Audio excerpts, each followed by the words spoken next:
Hello, friends. This is Dave Hurwitz, executive editor at ClassicsToday.com, here with 17 CDs of one of the greatest pianists of the 20th century, and a box everyone should really have, I think. I mean, it's just amazing.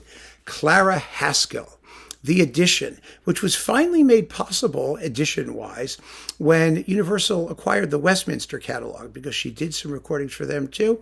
And so they were able to find everything that they had, which was on Deutsche Grammophon and Philips and Westminster, and stuff it all together in this one fabulous box. There was an earlier Philips edition that was missing the Westminster stuff. So it's nice to have it all collected.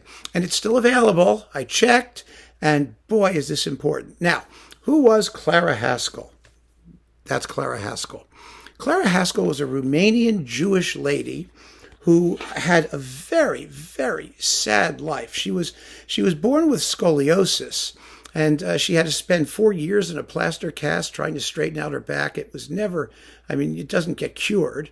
So she was always in pain for most of her life. And of course, she was Jewish, and her career was interrupted by World War II and the rise of the Nazis. And she had to flee, through France during the war to escape the Nazis. It was just unbelievable what happened to her.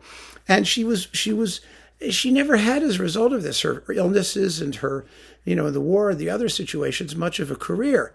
She was poor for most of her life. She bought her first piano at the age of 58, and she was 65 when she died. So, that goes to show you, she didn't have a recording contract. She didn't make a record till she was in her 40s, but she was a legend. She was an unbelievable prodigy. She was playing piano pieces by ear with no piano lessons, like at the age of 3. She could also play the violin without practicing, and very, very well. It was really, she was just a remarkable musical genius with one of those crazy memories where she could reproduce virtually everything she heard at sight, and she could sight read anything. She had an enormous repertoire, but she was known mostly, at least on disc, as a Mozart specialist and as a chamber music player, and as someone who did more or less the traditional repertoire, Beethoven, Mozart, Schubert, the Viennese classics, but a few other things. And those few other things really give us a sense of what else she could do, because she could do anything, and she could do it all well. She was really something. There's a wonderful recording on Orfeo of her playing Hindemith's The Four Temperaments. She did, we'll talk about some of the other things, because some of them are in here, not a lot of them. But she also was famous for having absolutely ridiculously huge hands, which is why she was able to do so much. They said she had a man's hands, whatever that means, but she could reach a 13th. Pretty easily. And here she is, and here's a picture of her hand. You can kind of see what they're talking about there, right? She had some serious digits that allowed her to negotiate the piano, but her piano playing was completely effortless. She was just, one of the things that I think fascinated everyone about her is that she was just every bit the opposite of what she seemed. She was a short, hunched over old lady, basically, with her hair usually like in a sort of, you see it here again, sort of in a rat's nest, and she would just sit at the piano, and then magic happened. And the magic does come over on recordings fairly well, I must say. She was astonishing. She was never satisfied with her recordings, by the way. She was a very, very self-critical artist, a very timid artist. She had horrible stage fright.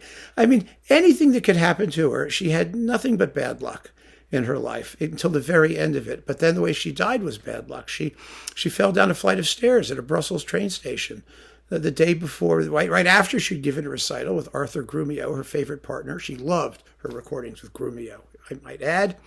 And she was supposed to give a concert that night. And she fell down the stairs and was rushed to the hospital, and she died at the age of 65. It was just astounding that she was able to make music, but it was an inborn, innate gift with her. And we're always in awe, I think, of people who are just so preternaturally gifted. And she was just one of those people. And her recordings are remarkable, and she made some amazing ones.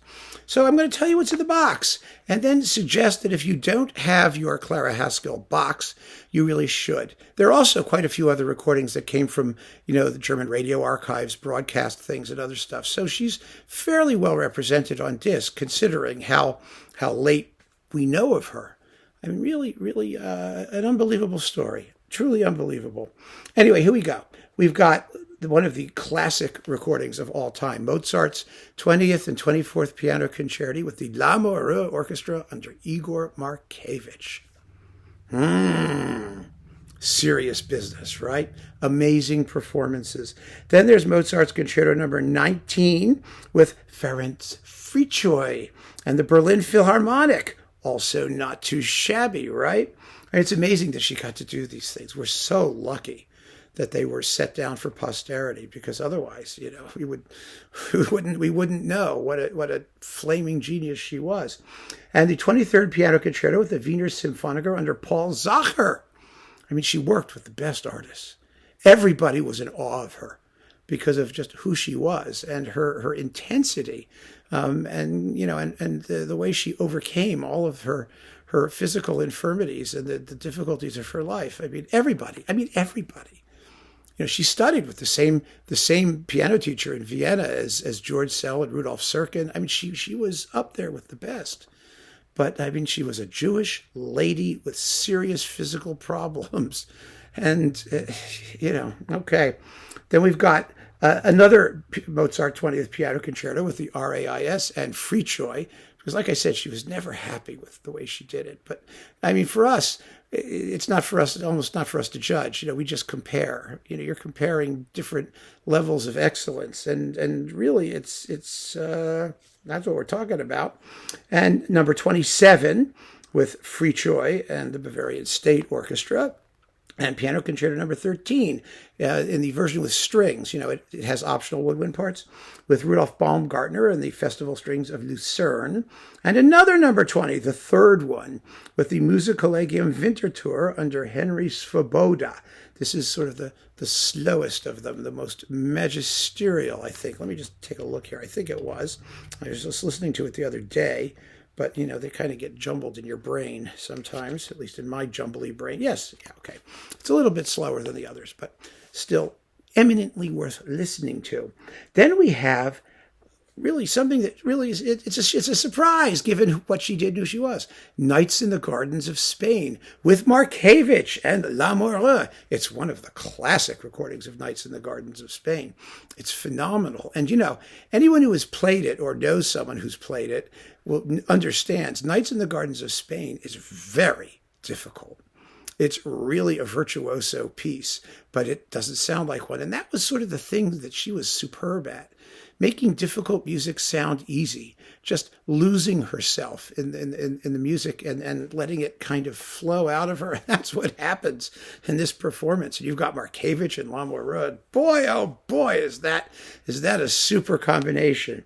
And then we've got another Mozart 19, along with Beethoven's third piano concerto with Svoboda and Winterthur, those people. And we've got, let's see, what else have we got? Another Beethoven third piano concerto, along with, yes, it is.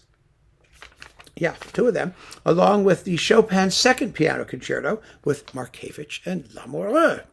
I mean, what a wonderful, wonderful pairing that was with the two of them. She, the utter spontaneous, musical fairy godmother of music, along with one of the great analytical, sharp-edged, cerebral, detail-oriented conductors. And it's just a volatile mix. It's just terrific. Then we've got the Schumann Piano Concerto with Willem van Otterloo and the Hague Philharmonic, and Schumann's Waldsehnen, the Beethoven Fourth Piano Concerto with the London Phil and Carlo Zecchi. And she did quite a few recordings of Scarlatti sonatas. She did them phenomenally well. She was spectacular in Scarlatti, and fortunately, there's quite a selection in here. And Mozart's 9 variations on a minuet by Jean-Pierre Duport, and the Piano Sonata in C, Koelschel 330, and the Ravel Sonatine, which is stunning. And Schumann's Bunte Blätter. Let's see, a bunch of those, and some, so let's see, 3 little Stücklines and 5 Albumblätter, those things, and the Abegg variations, the Abegg variations, Kindersehnen and Waldsehnen. So those are all there. And then you've got Beethoven's Tempest and Hunt sonatas twice. She did them twice. And the Schubert B flat, number 21, D960.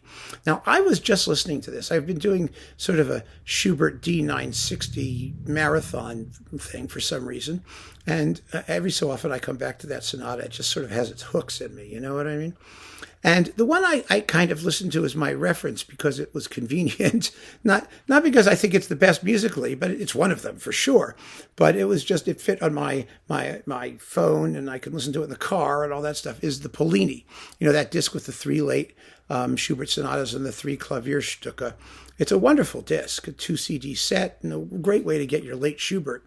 But I was playing the first movement of the sonata, D960, and comparing Pollini to Haskil. Now, this was one of those Westminster recordings, and the piano sound is a little iffy, and it climaxes, it gets a little bit distorted in a couple spots, but I mean, it's perfectly listenable. Perfectly listenable. But what a difference between the two. You know, I mean, with Haskil, there is so much more attention, for example, to left-hand detail, to articulation, to rhythm. Pollini is far more smoothed over and unruffled. But and he takes the exposition repeat, which is a good thing, and Haskil doesn't. But in the Schubert sonata, you just hear this, you just hear all of the edge and unease that under the undertone, you know, that permeates that supposedly placid first subject, so that when the whole thing erupts later, it just has an inevitability and a cohesion that's really, really extraordinary. It's a marvelous performance. So, I mean, there's that. And then we've got a pile more in CD12, Scarlatti sonatas. You can't have too many. And Antonio Soler and Giovanni Battista Perschetti. I mean, you know, yeah, he's a household word. And the Haydn F minor variations. Oh, God, what a wonderful work that is. Let's see. It looks like, oh, yeah. And let's see. The Mozart 12 variations on À vous dirai-je maman, better known as Twinkle, Twinkle, Little Star. And Mozart's F major piano sonata, Kerschel 280. And then we get to some of the greatest recordings of anything ever made by anyone. You have the complete Beethoven violin sonatas with Grumio. I mean, these were just, you know, stunning performances. And then the four major Mozart violin sonatas, actually 6 of them, ignore me, with Arthur Grumio, a couple of which are mono and the rest of which are stereo. And that is the whole deal. Yeah, that's it. That's Clara Haskil on disc, at least her official recorded recordings. Official recorded recordings? That's stupid. Her official recordings. Thank you. Let's just get it straight and ignore me and get your Clara Haskil while you can. She was a marvel and a supreme artist, and she deserved the awe in which she was held. Her death was tragic, but let's face it, she went out with a bang at the very, very top of her form. And we're lucky. We're lucky that we have this to enjoy. So keep on listening, friends. Thanks so much for joining me. Take care.